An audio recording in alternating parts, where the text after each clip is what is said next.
of our Torah. We're dealing now with a lot of interesting issues with the families. Reuben, Reuben assumes that he's the leader of the brothers, but it turns out that he's not. He comes up with the idea to put Yosef in the pit. His idea is that he'll come back later and save Yosef. Meanwhile, the real leader of the brothers is Yehuda. He's the one who comes up with the idea. He sees a caravan coming and says, "Why should we kill him and make nothing? Let's sell him into slavery and make a profit." Uh, it's he, and the brothers listen to him. This is something very important: is that Reuben manages to do everything wrong. He thinks he's the leader, but he's not.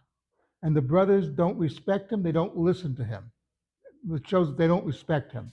Yehuda, they respect and they listen to. But this is the point of the Torah.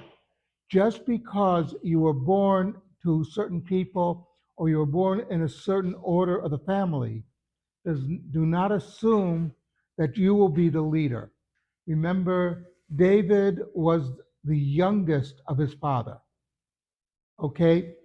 Something very important to remember. Yet he is the one who became the king of Israel, and his son Shlomo, Solomon, was also not the firstborn. Moshe, again, was not the firstborn. We see this sort of thing that happens in the Torah. The Torah is looking at the merit of the individual, not at some predetermined thing that, oh, I'm the firstborn, therefore I deserve it. You have to earn it. That's an important issue of the Torah. You earn what happens, your position in society.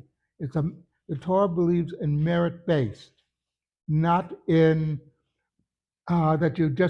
you're a nepo baby will not make it in the Torah. Just because your parents are rich and wealthy does not mean you'll get anywhere. And we see this, by the way, throughout history.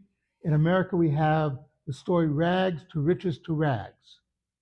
That there's somebody who made money and his kids blow it because they didn't know how to keep it. Other families, they teach the children how to handle it. One of the great stories was Calvin Coolidge, as you know, was a president of the United States in the 1920s, and his son worked on a tobacco farm in Ohio. And while he was working on the farm, one of the fellow farm workers turned to him and said, "Gee, if my father was president, I wouldn't be working here." And the reply was, "If your father was Calvin Coolidge, you would."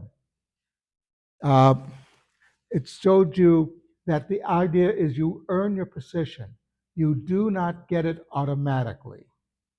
And we see this, by the way, with leadership, that a lot of times the father is great, but the son not so much. Suleiman Magnificent was one of the greatest sultans of the Ottoman Empire. His son is known as Salim the Drunk. Figure out what that meant. Yep, no, it was not Shikar David. Salim the Drunkard. But that's something important for us to remember, that just because your father is somebody great does not mean you'll be great. You have to earn it. Something to think about.